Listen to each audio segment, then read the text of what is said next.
Next up is Max.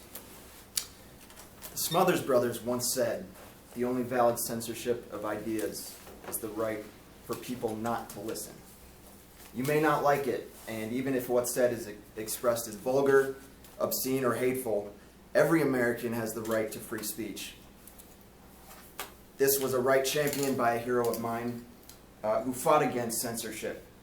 This man was a brilliant wordsmith who not only understood but conquered the English language as he sought to point out our society's irrational fear of words.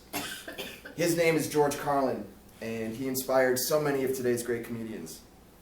George Carlin, who helped me in breaking down the walls of my own self-conscious censorship.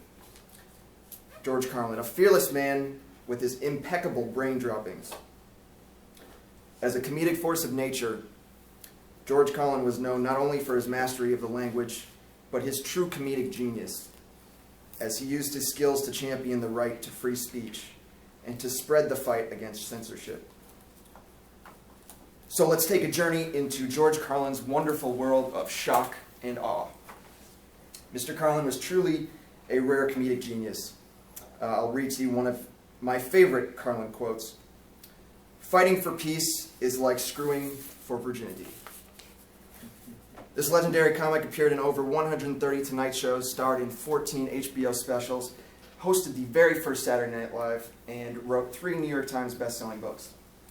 Of his unprecedented 23 solo albums, 11 were Grammy nominated, 5 of which won. He's a master of the English language, as I said. Never before has there been a comic who understood better how language can be used to manipulate reality. Language is the true opiate of the masses. The stylus is more potent than the claymore. I'll share with you now a collection of words that has come to define Mr. Carlin. He's talking about the fact that Americans have trouble facing reality, and so they invent what he calls a soft language to hide from it.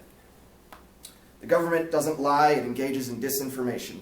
The Pentagon actually measures radiation in something they call sunshine units.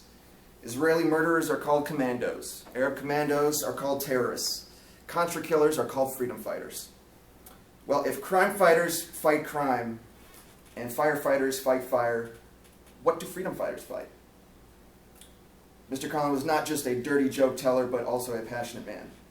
He used his comedy to champion free speech and to spread the fight against censorship. If you're not familiar with his most famous bit entitled "The 7 Words You Can Never Say on Television," it's brilliantly profane. And for the sake of a passing grade, I'll read to you the clean version right now, or what I like to call the 7 words you can say on television as long as they're in a certain format. If you've never seen this bit, this will be kind of a fun guessing game for you. Okay. Poop.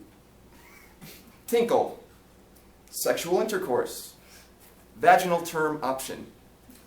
Oral enthusiast. Father. And melons. Now let's conclude our journey on the path to profane justice. It is my legal right to stand before you and say, man, fuck the bus system, and shit, it's hot out here. But it is my responsibility to understand and accept the consequences of those words. However, proper classroom etiquette is not the evil here. George would say it's a small price to pay for freedom, but the evil here is that society has no confidence in itself. Well, George, it's fruitless for anyone to try and do justice to your fight against soft language, to your work, and to your life. All I can hope is that you're enjoying being living impaired, because I sure as hell miss you.